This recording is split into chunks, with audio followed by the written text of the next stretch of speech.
Perkenalkan, nama saya Beben Dimas Sangkil dari kelas 10-1 absen 11. Di sini saya akan menjelaskan tentang materi geografi, tugas remedi geografi yang berjudul hidrosfer.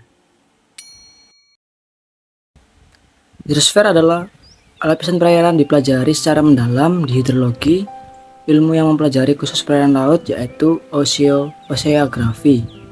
Air memiliki 3 siklus, yaitu siklus pendek, siklus sedang, dan siklus panjang. Terjadinya siklus air tersebut disebabkan oleh adanya proses-proses yang mengikuti gejala meteorologis dan klimatologis, antara lain evaporasi, yaitu penguapan benda-benda abiotik, dan penunjukan merupakan proses perubahan wujud air menjadi gas.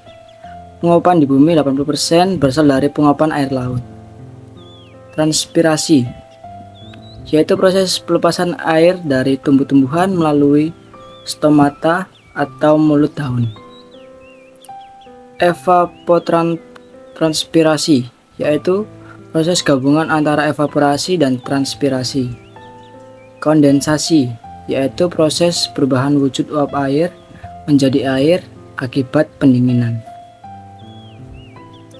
Adveksi, yaitu transportasi air pada gerakan horizontal seperti transportasi panas dan uap air dari satu lokasi ke lokasi yang lain oleh gerakan udara mendatar.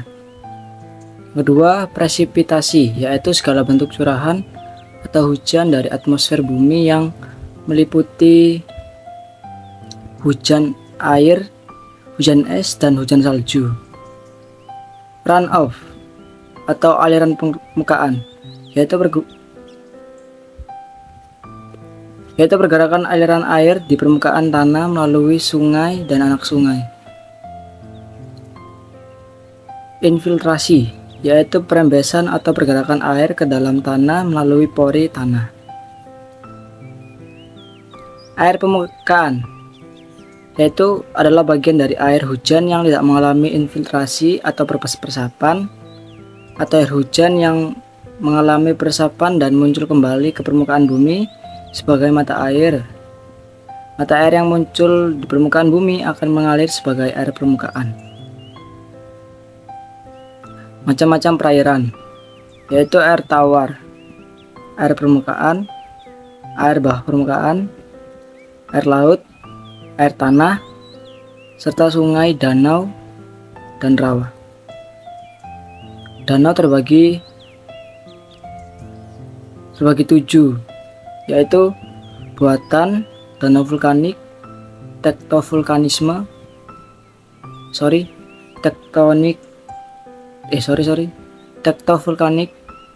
oxbow lake, karst, tektonik, serta glasial. Danau air tawar umum. Danau air asin terjadi karena penguapan tinggi dan tidak ada saluran menuju ke laut, hanya menerima masukan dari sungai semata.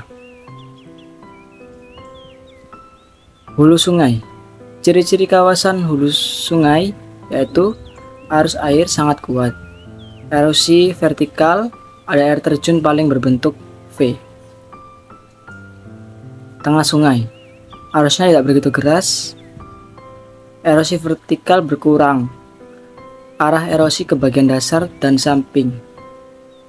Palung sungai berbentuk U, mulai terjadi pengendapan, sering terjadi meander. Hilir sungai, arusnya tenang, daya erosi kecil dengan arah ke samping atau horizontal, banyak terjadi pengendapan, masih ada meander. Dengan adanya oxbow lake ditemukan delta dan palungnya lebar.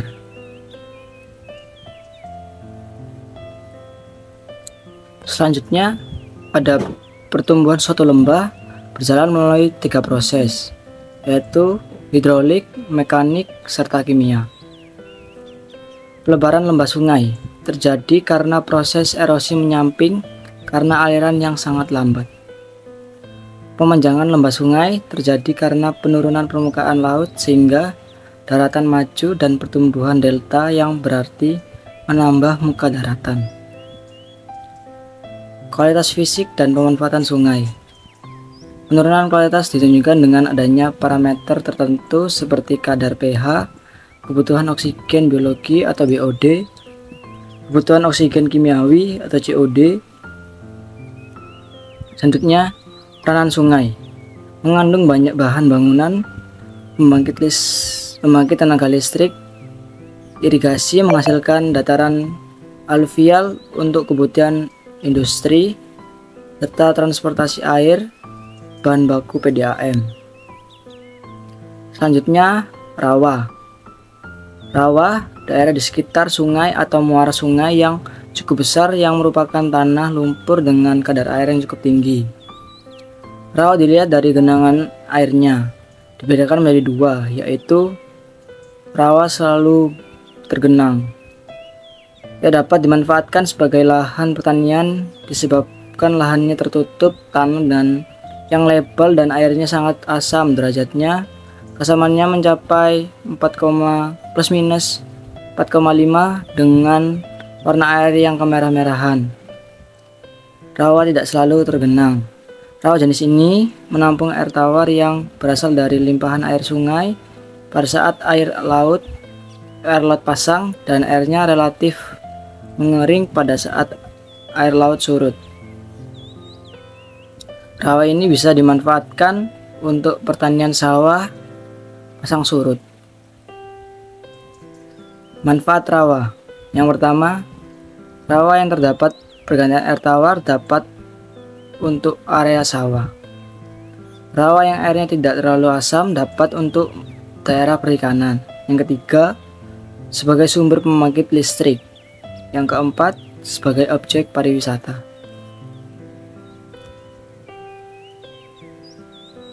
Das, yaitu wilayah tampungan air yang masuk ke dalam sungai. Masalah das yang parah mengakibatkan banjir di hilir, pendangkalan, dan mempengaruhi pembangkit listrik yang tersedia. Menghitung curah hujan umumnya dengan metode Is-Hoyt dan poligon Thiessen.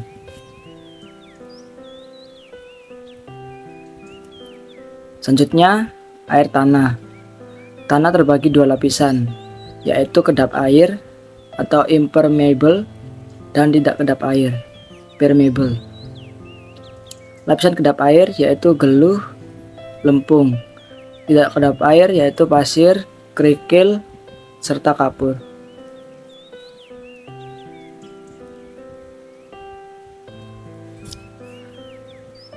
Selanjutnya, upaya menjaga kelestarian air tanah.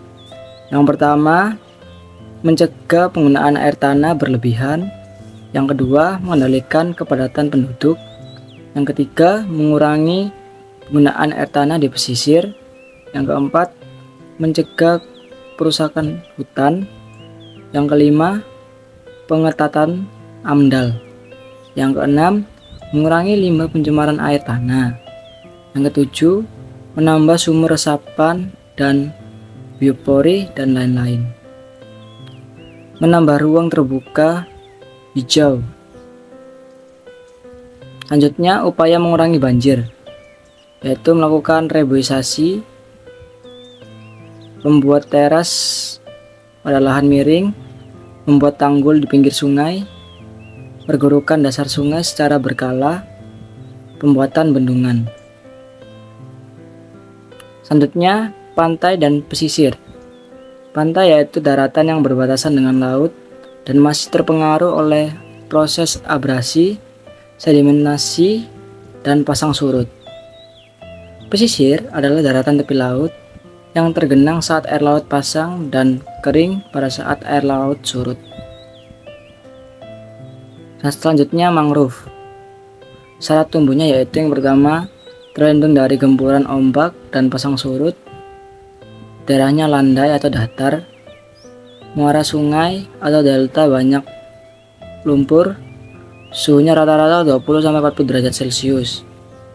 Kadar garam 10-30 ppm. Fungsi mangrove. Terdapat tempat berkembang biak ikan. Yang kedua, menahan abrasi. Yang ketiga, penyerap limbah. Yang keempat, pencegah intrusi.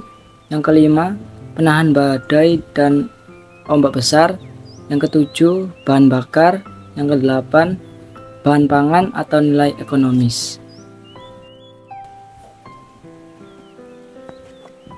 Sekian dari presentasi materi tentang hidrosfer. Wassalamualaikum warahmatullahi wabarakatuh.